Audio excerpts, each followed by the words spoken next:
Lust and the pleasures try to rise there to capture, though we didn't give in to their cries. Just pilgrims and strangers and unholy dangers, the things that this world would entice. Bedlams and fools accuse their withstood.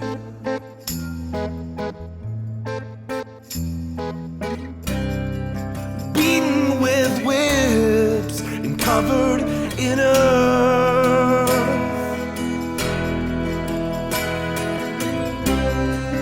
Buyer beware, Vanity Fair.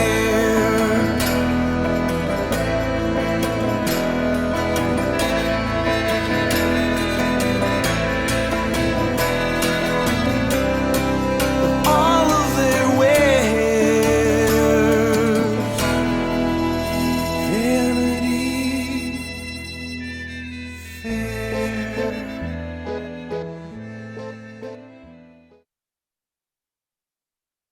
Well, now we're going to continue to worship first through song. Now we're going to continue to worship through God's Word as we look at the book of Ecclesiastes. So this may come as a shock to some, and I don't want it to startle you. I don't want it to change your opinion much, but I'm not much of a fighter. And so you may not have gathered that from looking at my natural raw strength and my talents and abilities, but Rachel, don't laugh like that. I mean, not that now you're making me feel bad. But I'm not much of a fighter. But, however, even though that was the case, there was a time in middle school as me and my buddy of mine were walking through the neighborhood, and he stopped to talk at this girl. Well, there was another middle schooler that did not like that he was talking to this girl, and they proceeded to engage in conflict. Well, I knew what my role was. Stay away. I just, they can figure this out. I'm not going to get involved with it until one of the guy's friends that my buddy was fighting decided to jump in, and now it was 2-on-1 against my friend. Well, I knew I had to do something. I knew I would be the future captain of the cross-country team, so I knew I was fast, and I knew I could run really far. And so that was going to go to my advantage. So I run in, and as hard as I could, I just nail him right on the head, and then I just take off and run.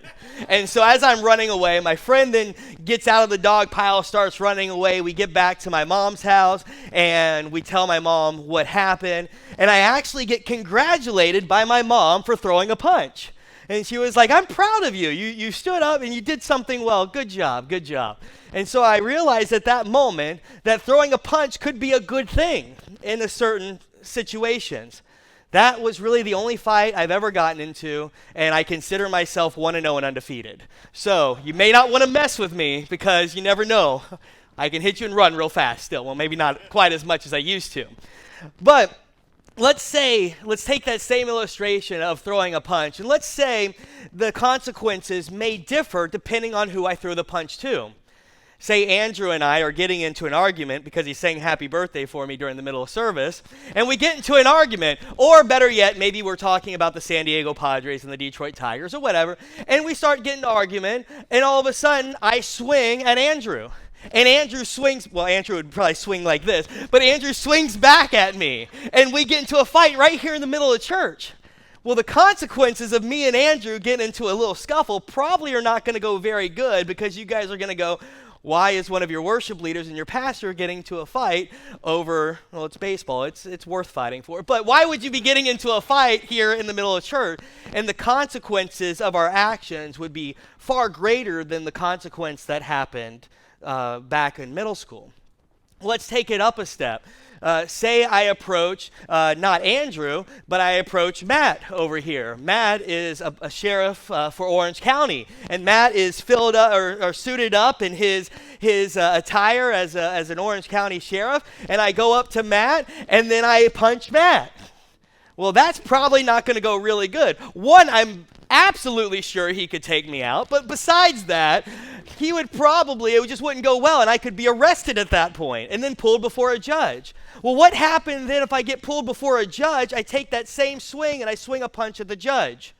Well, I'm probably going to get tackled right there. I'm going to be hauled off to jail, and it's not going to go well at all. and things keep escalating. It's the same punch, I'm throwing the same swing, but it escalates depending on who I'm doing it to.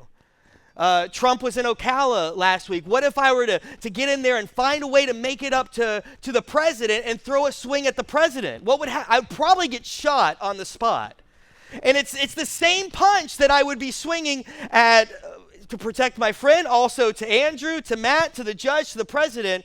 But what you'll see is the consequence for that swing intensifies the higher the ranking of the person that it is that it's done against. To correlate to what Solomon is sharing is that sin itself raises the bar depending on who it's done against. If I sin against a brother or a sister or a friend, it is one thing. But if I sin against God, the holy, the righteous, the just, King of kings, Lord of lords, creator of all, the infinite God of the universe and of all things ever created and ever known, how much greater is that? Yet we often in our minds try to think of sinning against God as something very small, like not a big deal. I mean, it's not a big deal. It's just a small little sin. But our logic doesn't allow us to think that way when it comes to, say, throwing a punch at a president versus a friend. But yet somehow we tend to think that sin doesn't really matter to God, that it's not that big of a deal against God. And I hope this helps us to remember how important and how much we should really consider what we do when it comes to us living a life before a holy, righteous, and just God. Today, Solomon's going to help us take a hard look at our actions to the greatest being of all. But before we do that, let's remind ourselves kind of where we've come from. Now, we opened the book of Ecclesiastes, and we're introduced to this guy named Koheleth. That's the Hebrew word for teacher or preacher. And so we see this person named Koheleth, and we see that he's a teacher and preacher. We find out that he is absolutely Solomon. This is Solomon we're talking about. Now, if you know anything about Solomon, you will know that Solomon is actually someone who has great and amazing wisdom. God has given Solomon great wisdom to the fact that Solomon may be the wisest person to ever walk this earth besides Jesus himself. And so what we find with Solomon is we are at the end of his life, and Solomon comes to us and says, I'm going to share with you all of my wisdom that I have gathered from a life under the sun. And Solomon was the king of Israel. And so Solomon comes up to us in chapter 1, and we expect this great, profound wisdom. And you guys that have been here know what he says. Vanity of vanities, says the preacher. Vanity of vanities, all is vanity. And we're like, what on earth? He's saying that everything is meaningless, everything is pointless, everything is a chasing after the wind or a grasping at vapor. There's no point to it all. And then he goes to give us why he says that. He goes to possessions. Solomon had every possession you could think of. If he wanted a house, he built it. If he wanted another house, he built it. If he wanted a park, he put it together. If he wanted wine, he planted a vineyard. If he wanted a wife, well, he picked 700 of them. I mean, he had everything he could imagine possession-wise, and at the end of it, what did he say? It was all pointless. It was all meaningless. It was all vanity. So he looked to time. He's like, what about time? And we discovered that we didn't get to choose whether we would be born or not. We weren't given that choice. It just happened. We didn't get to choose where we would be born and what generation we were born. We didn't get that choice. Matter of fact, we can't stop time. The sun came up this morning with or without your permission. We can't slow time down. We can't freeze it. We can't stop it. Time is an enemy to us. Like, why is this the way it is? And then we looked at politics and justice. Solomon looked at politics and justice and said, where there should be justice, there was wickedness instead. Where there should be righteousness, there's wickedness. And then what if politics could fix it? He's saying no, and this is important for us in 2020. He said, no, politics can't. A president can't. He was the king, and he didn't have a Congress he had to look to or a Supreme Court that could test what he was doing. It was just him and the Word of God, and even in that, he couldn't fix the injustices. because it was all pointing to somebody who could fix it. It was pointing to somebody that could make the wrong right, and his name is Jesus. And so we now, as Solomon did, look to Jesus as the author and finisher of our faith and the author and finisher of creation, and we'll come back to finish what he has started. And we are on mission for his glory and his purpose and our good until he comes back. And so that is what Solomon is pointing us to. And now Solomon is going to say something radical to us. He's going to say that even religion is meaningless and pointless apart from the fear of God. And so let's go ahead and dive in to see exactly what Solomon is talking about. We're in the book of Ecclesiastes, chapter 5, verse 1. If you have a Bible and you open it up to the middle, you'll usually find Psalms, then Proverbs, and Ecclesiastes.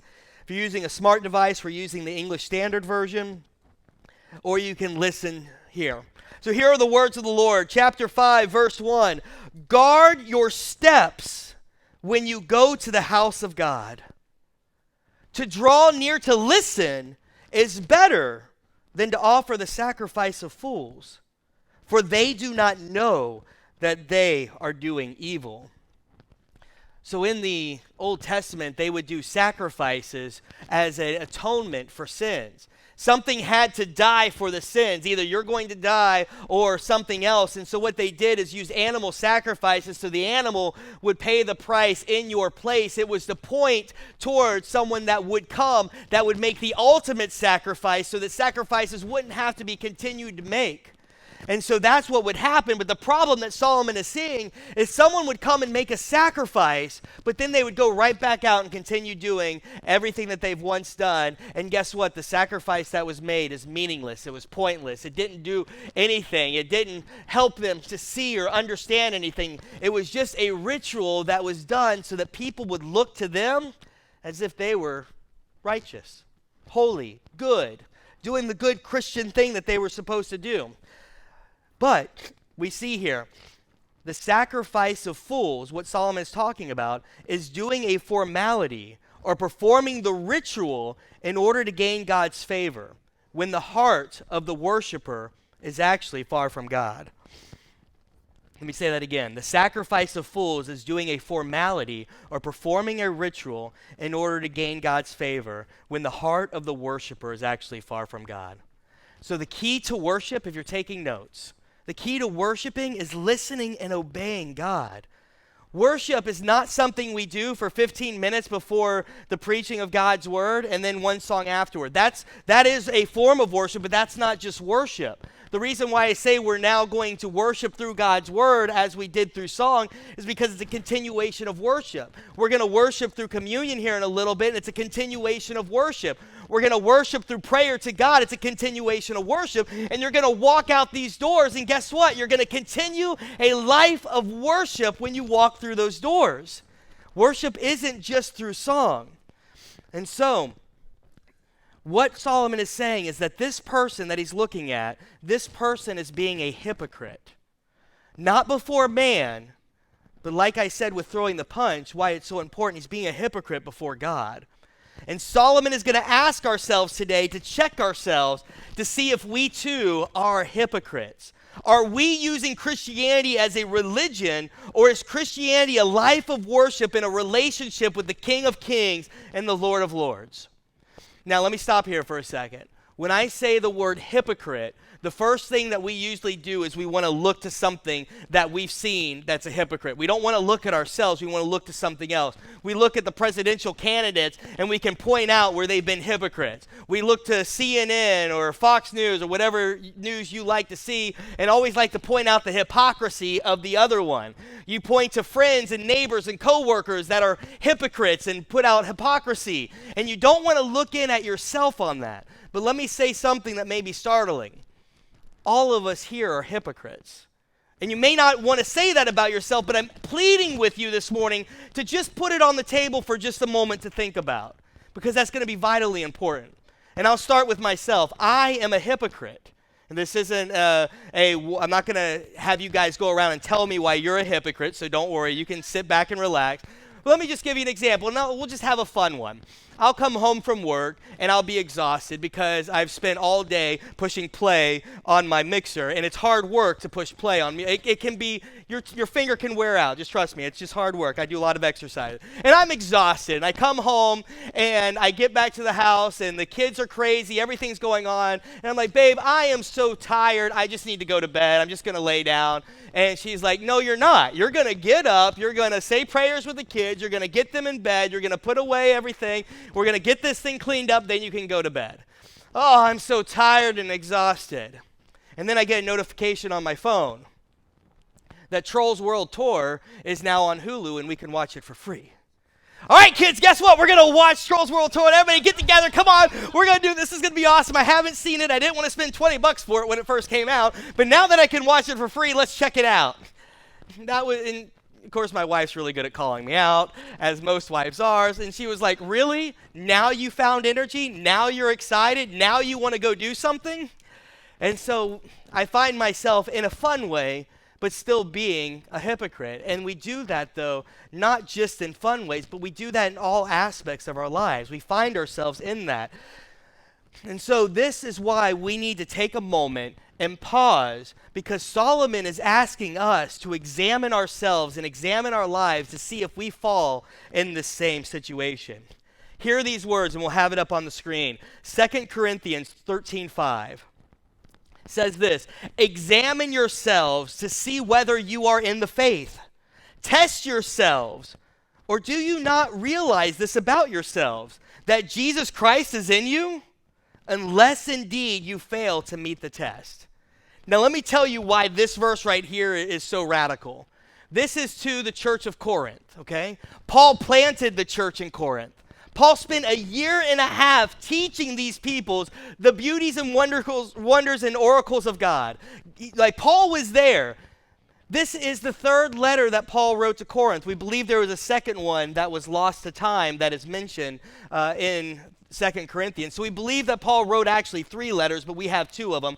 So Paul wrote a letter, 1 Corinthians, to them to kind of help them as they're going along their trek. We believe there was a really harsh letter that was then written to them that we lost to time. And then we have 2 Corinthians. And then at the end of 2 Corinthians, after a year and a half of church planning, after 2 letters, get to the end of the 3rd letter, he says this, now I want you to examine yourself because you may not be in the faith. Everybody remembers Judas, if you remember the story of Jesus. He saw every sermon. He heard everything. He walked with him and still turned his back on Jesus. And so what Paul is saying, I don't care how many years you've been to church. I don't care what you think you know about church. I don't care. I want you to examine yourself to see if you're in the faith. So Solomon is warning us through Scripture that we must take a serious look at if this is true, what Solomon is saying about ourselves. So there are a couple of options, 2 options that this could be about us, and we're going to take a look at both of them. The first person that Solomon could be talking about that I want us to examine ourselves is this. This is the person who wants to give off the impression that they are Christian, and they put on a show. Behind closed doors, there's no true evidence that this person is a Christian. This person claims to be a Christian. They show up to church on Sundays. They come regularly to church. They give of their time, their talents, their treasures. They would seem to every one of us in here that they are a Christian. Look what I do. I come this, I do this, I do this. But when they go back behind closed doors, they're no longer acting or being that of Christ. Behind closed doors, they do not obey. They are not following God. They're just making a show of it. They don't read their Bible. They're not guarding their tongue. They're not concerned about holiness. They're not concerned about their family's salvation. Their only concern is about their appearance. This person knows deep down that there is something very wrong, but this person has suppressed it. And they have fooled themselves into thinking that they are okay. They don't have to live a life of holiness. They just need to check off that list. That somehow that their attendance, their serving, their lifting of their hands, they're making a show of it, their friendliness, that somehow that's going to get them into heaven. But I want you to look at the words of Jesus. And may this radically shake you to the core. Words of Jesus here in Matthew chapter 7, verse 22. On that day, Jesus says, the day of judgment, many will say to me, Lord, Lord, did we not prophesy in your name, cast out demons in your name, and do many mighty works in your name? Jesus, didn't I come to church? Didn't I give to the offering? Didn't I serve in the children's ministry, the hospitality ministry? Didn't I set up and tear down and pick up chairs? Didn't I do all of these things? I did all of these things, God. Let's look at verse 23, the very next verse. And then I will declare to them, depart from me, you workers of lawlessness. Depart from me. Be separated from me in eternal damnation, eternal hell. Be separated from me. Depart from me. These are people who know of Jesus, who know God, who come up and say, hey, Jesus, here I am. And he says, no, I don't know you.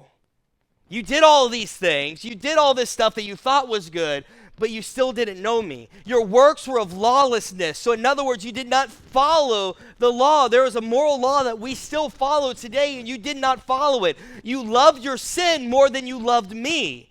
You hated what I wanted you to do, and you loved your sin. And he's like, look, that does not work. Let's look at 1 Samuel chapter 15, 22 up on the screen. Here's a question. Has the Lord as great a delight in burnt offerings and sacrifice as in obeying the voice of the Lord? Hear this. Behold, to obey is better than sacrifice, and to listen than the fat of rams. At the end of the day, it was better, because this is still back in the time of animal sacrifices. At the end of the day, it's still better to obey than to serve. So hear me this morning. It's better for you to obey God than for you to pick up chairs at the end of service. It's better for you to obey God than to help with the hospitality or serve with the children's ministry. It's better.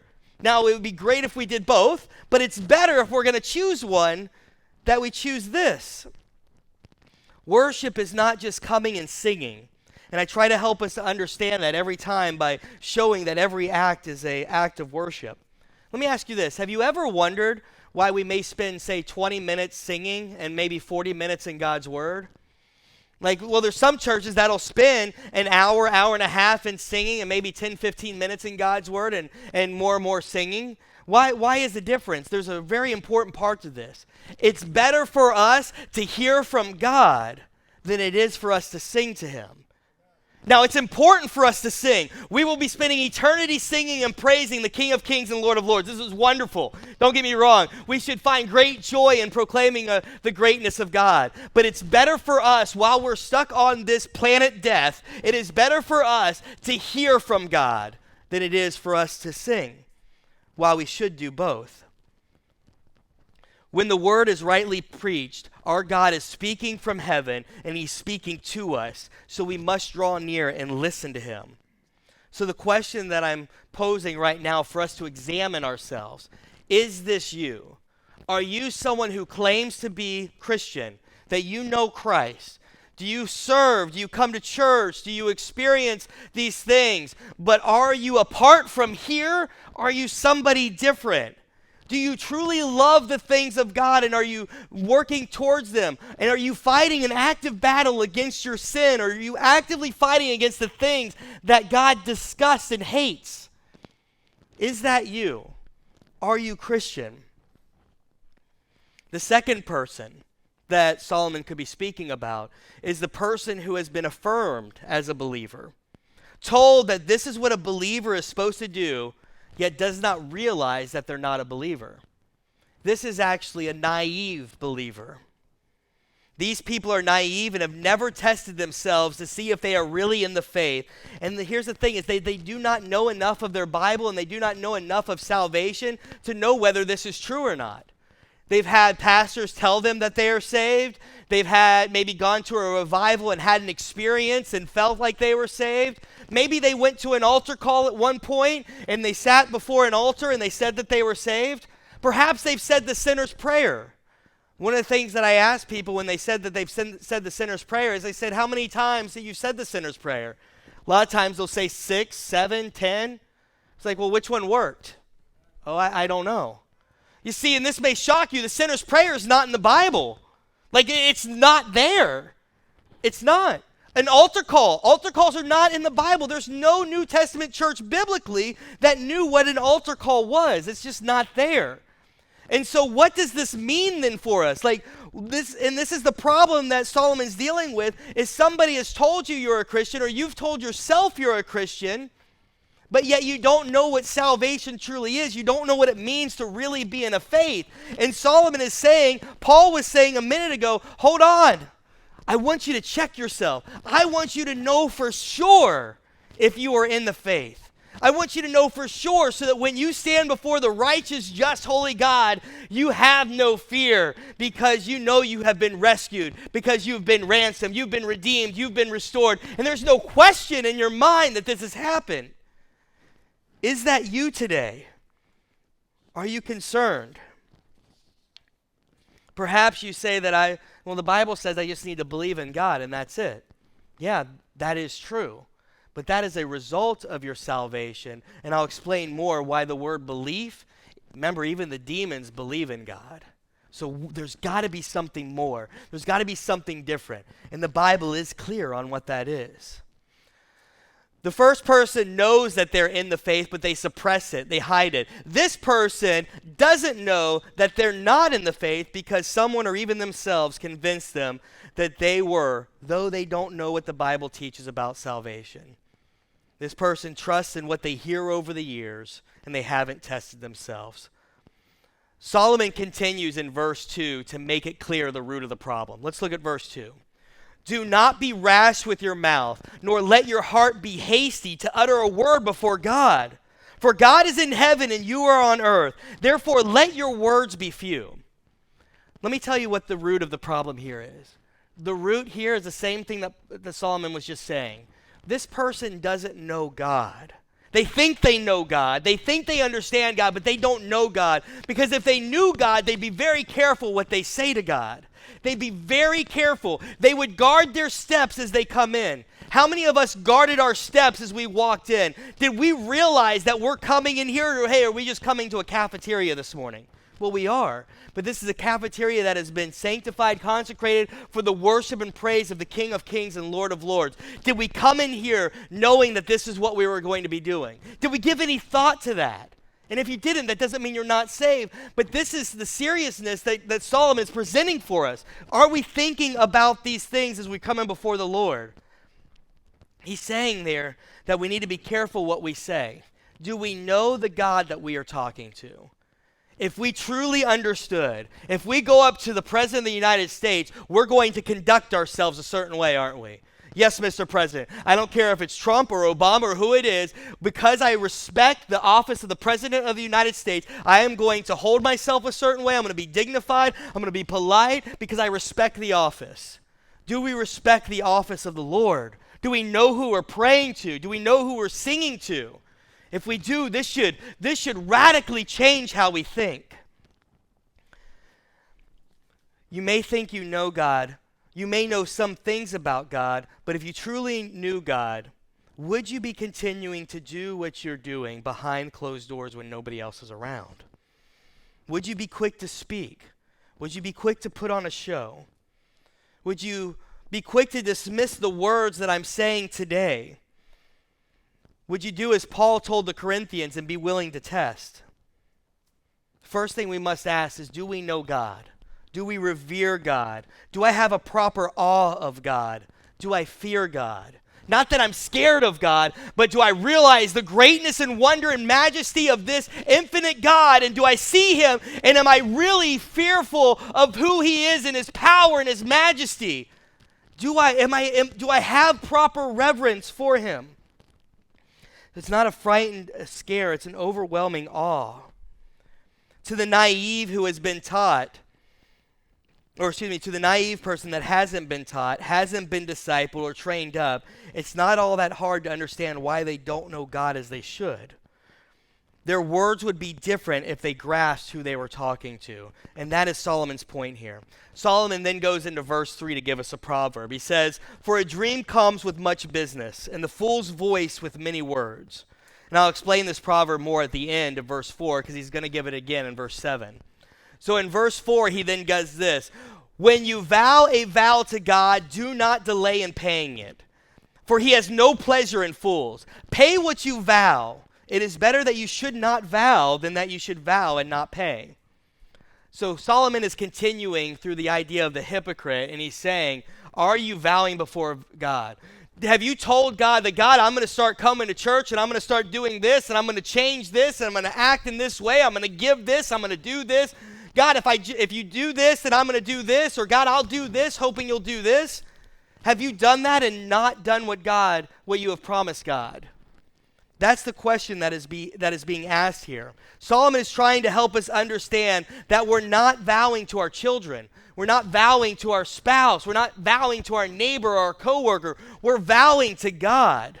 Do we understand what we are saying and what we are doing? He's saying it's better that you don't vow at all than you were to actually vow. Like, don't do it unless you're going to take care of it. You better be on your deathbed if you are vowing something to God and then don't do it. This is serious. This is the God of all things that we are talking to and vowing to, and we must reckon with this. We too often get so flippant with it, and we don't remember the fear and awe of God. If you promise to do something to God, you better let death be the only thing that prevents you from carrying it out. You must do it. Let's look at Deuteronomy 23:21 through 23. It should be up here on the screen. If you make a vow to the Lord your God, you shall not delay in fulfilling it. For the Lord your God will surely require it of you, and you will be guilty of sin. But if you refrain from vowing, you will not be guilty of sin. You shall be careful to do what has passed your lips, for you have voluntarily vowed to the Lord your God what you have promised with your mouth. You see the awe that Moses had in writing Deuteronomy to God? He's like, you better be careful what you say to him. You better be careful what you vow. Let's look at verse 6.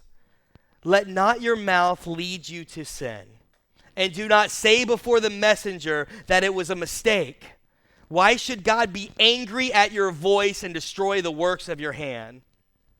Making a vow that you do not keep leads you to sin against the holy, righteous, and just God of all.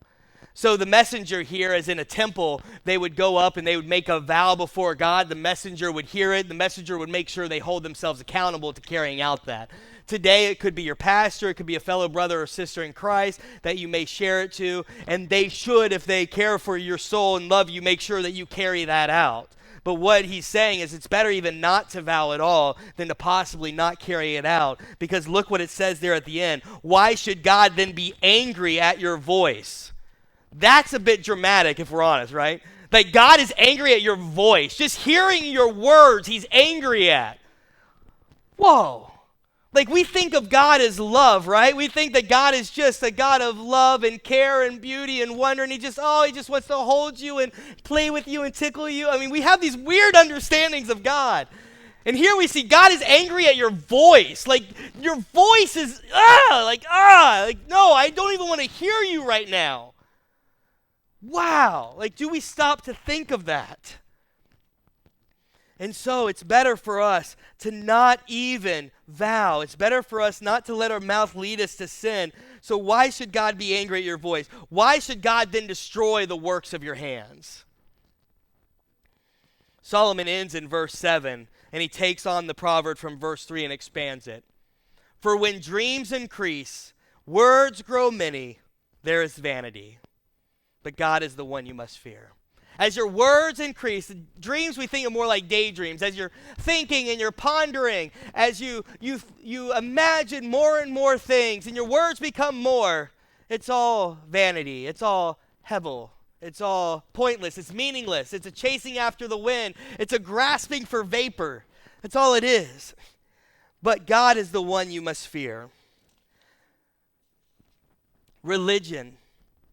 Religious rituals without the fear of God is meaningless. Instead, we should approach God reverently through Christ. Ecclesiastes asks us each week to take a situation before us, whether it's possessions, whether it's time, whether it's justice, whether it's politics, whether it's now religion, And we take it, and how does it point to Christ? So I want us to do that now. I want us to take a moment, and let's ask ourselves this very important question. What is your spiritual condition? What is your spiritual condition? Now, normally, I'm up here and I like to have fun and we joke and we laugh and we make fun of me because I'm easy to make fun of and we do all these things and we have great joy, but there is a time for everything, right? And Ecclesiastes says there's a time for everything too. There's a time for us to have a serious Sunday morning to examine ourselves and to look at ourselves. And I'm begging and I'm pleading with you this morning. Like if I need to go down in tears and get on my hands and knees, I will. Please listen to me. You must examine yourself. What is your spiritual condition? This is life or death. And I mean that. It is. Lamentations 3:40. Let us test and examine our ways and then return to the Lord. 1 Thessalonians 5:21 and 22 says this, but test everything. Hold fast to what is good and abstain from every form of evil. To be a Christian, you must confess your sin. You must repent. You must embrace his Son, the Son of God, as your only hope for salvation. You must do this.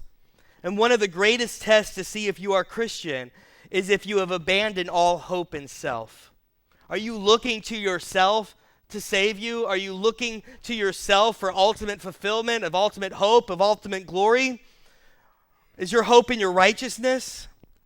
I absolutely abhor the self-help movement. If I could come up with a stronger word that wouldn't get me in trouble, I would say it about this self-help movement because it is so anti-Christ. Because it's not about loving yourself more. It's that you shouldn't love yourself because yourself is wretched and awful, and love the one who has rescued and redeemed you and made you a new creation. The only way you can do any good is because of the greatness of God. So let us rejoice and put our love upon him instead of trying to build ourselves up, because Christ is building you up. Christ is the one building you up. So let's focus in on him. So how do you know if you are in the faith? There's a series of texts in 1 John that helps us to examine ourselves. I'm going to go over these with you, and I want you to just take a few moments. You may be thinking about going out to eat. You may be thinking about what game you're going to play next or how you're going to spend the rest of your day, but I plead with you, take a moment, examine yourself, and let's see if you are in the faith. John wanted us to do the same, and I can even give this to you after service or email it to you. But let's look at the first one. Number one, 1 John 1:3 has us ask this question. Do you enjoy having fellowship with Christ and his redeemed people? Do you really enjoy Christ? Like, do you know him? Do you enjoy him? Do you find yourself just in awe of him? Do you think about him? Do you love gathering with the saints? Do you like being around other Christians? Is it a joy for you to come to church so that you can be with other people? Number two, would people say that you walk in light or walk in darkness? Not just people that you put on a show to. Who knows you? Your best friend, your spouse, your parents. Who knows you? What would they say about you? Do you walk in light or walk in darkness? Number three, do you admit and confess your sin? We're called that we're supposed to repent and confess our sins, right? That's how you become saved. But this Christian is a life of repentance, a life of confessing. Man, I sin every day. Let me just be honest to you guys. I don't know if it changes your opinion of me. I sin every day. I am not perfect by any stretch. So is my life a life of confession and repentance? That's what's being asked here.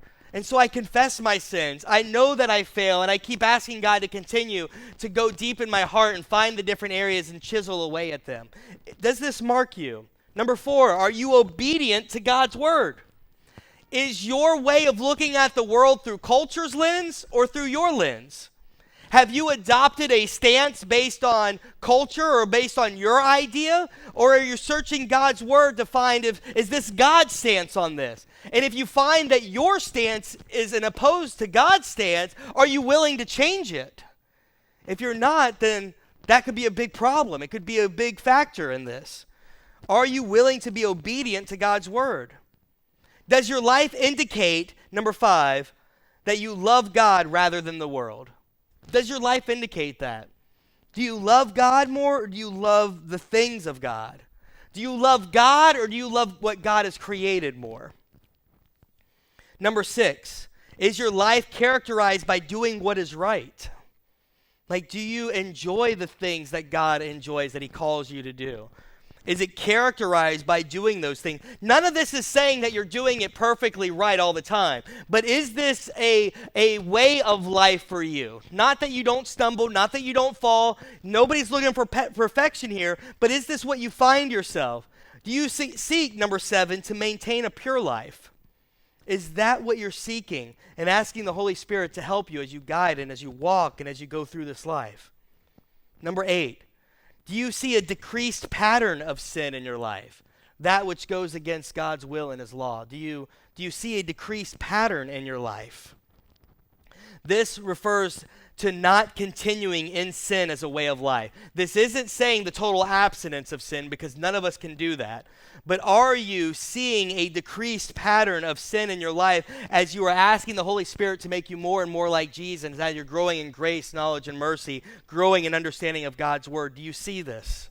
Number 9, do you demonstrate love for other Christians? How do you have acts of mercy for other Christians? Do you see yourself helping and serving and loving other Christians? Number 10, do you walk the walk versus just talking the talk? Do you just come to church? Do you just serve when people can see you? Or do you actually walking the walk in all areas of your life? Though not perfectly, because none of us are, but is this a area of your life that I'm walking the walk to the best of my ability through the power of the Holy Spirit? I'm doing what God has called me to do as he continues to perfect me and change me and convert me. Number 11, do you maintain a clear conscience? Is there something that's in your life right now that is bogging you down? Like, is there something that you know that you need to get rid of, that you're just refusing to wrestle with? Do you have a clear conscience today? And again, it's not perfection. It's not that you're actively battling something. That is good. But have you just given up and you said, it is what it is, and I'm just going to be this way, knowing that it's against God? Number 12, do you experience victory in your Christian walk? Are there sins that you have overcome to the glory of God and have been able to put to death, and they are as far as the east is from the west, to the praise and the glory of God? Is there anything that you can point to in your life to say, yes, God has rescued me from that. This used to be me, and now this is me, to his praise? It could be something small. It could be something big. It could be something amazingly powerful, or it could be something small and minute. But by God, he rescued me. He saved me from that, and I don't even fight with that anymore, to his praise and glory. Is there something you can point to where God has done that?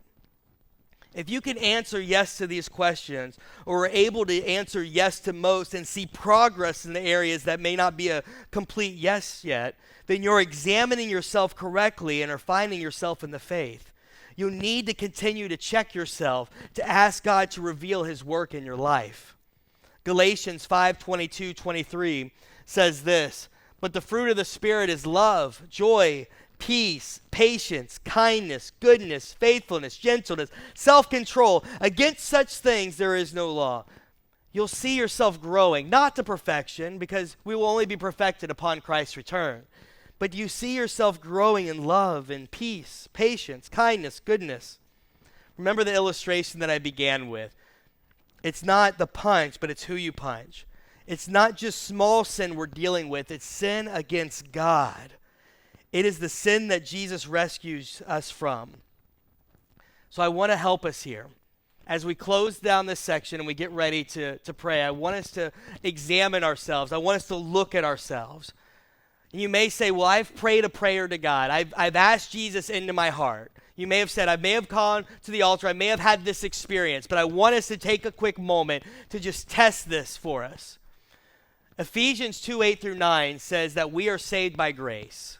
Grace is a gift that has been given to us that we did not earn, did not deserve, and could never pay back. And it says we are saved by grace through faith. But here's where a lot of people mess up. A lot of people think faith is you, that you are the one that has the faith, and that is why you just have to believe and I'm saved. But no, that's not correct. The Bible says even faith is not a work. It is a gift that has been given to you. Hebrews says Jesus is the author and finisher of faith. So not only are you given grace, but God gives you faith to believe. And that's a gift. It's not your work. Jesus is the one that's the author of it. So that faith has to come from God. It does not come from you. That's why just saying a prayer doesn't save you. God has to extend grace and mercy and give you that faith. So that's why it's so important. But then you say, okay, well then how do I get saved? What do I need to do? Guess what? You can't. Hold on, that may shock you. Yeah, because salvation's of God, it's not of you. You can't save yourself. So what do I do then? We're called to cry out to this God. We're called to ask God to rescue us, ask God to save us, ask him to open our eyes, because he's the one that must do that. We pray for our brothers and sisters that God would open their eyes. We pray for our children that God would open their eyes. And if you don't know if God has opened your eyes then you keep crying out, well, how long do I do it? Until God opens your eyes. Paul Washer actually shares this amazing story about this guy who was dying of cancer, and he walks in. He said he looked awful. He looked horrible. You could tell he was just being ripped inside, and at one point I just stopped my message, and I said, "Sir, are you okay?" And he said, "No," and he pulls out this manila folder, and it has the x-ray. He says, "I've only got a few days to live, my doctor says." He's like, "I've never really been to church, but maybe 1 or 2 times. I don't know what this is." And most pastors would have said, "Okay, well, say this prayer, and you're going to heaven." But that's not at all what the Bible says. And he says, "Sir, if you're willing to stay here, I will stay with you all night." And so he said, "Sure, I don't know what to do." And so he sits with him. He takes open the Bible. He starts going through all the promises of God through Scripture. And he's like, "Do you understand that Jesus is the Son of God, that he died for your sins, that he rescued you?" He's like, "Yeah, I guess, whatever. He's like, "No, do you really understand this? Like, has he arrested your heart and made you see?" He's like, I don't know. And so he kept doing it. He did this for hours and hours, just sitting there. The guy's like, "I don't know if this is working." He's like, "Cry out to God." And then he's sitting there, and Paul Washer even reads over the famous John 3:16, "For God so loved the world that he gave his only son, that whoever should believe should not perish but have everlasting life." And he goes, "He died for me. He died for me. Do you see that? He died for me." He must have said that verse 20, 30 times and many other verses. But something happened, and God opened his eyes and heart. He began weeping, and he said, "No, I get it now. I understand now. I see what Jesus has done." You see, it's not just a prayer. It's God doing something marvelous and miraculous in your life. You are changed from that moment. I grew up my whole life thinking I was a believer, thinking from 17 on that I knew Jesus. I had a Christian rock band. I had a devotional ministry. I spoke at conventions. Man, I thought I was good. I didn't know Jesus. Do you know him? Have you had that experience? Has he changed you? And if he hasn't, cry out to him and do not stop until you can say with complete assurance that he is in you and you are in him. Let's pray.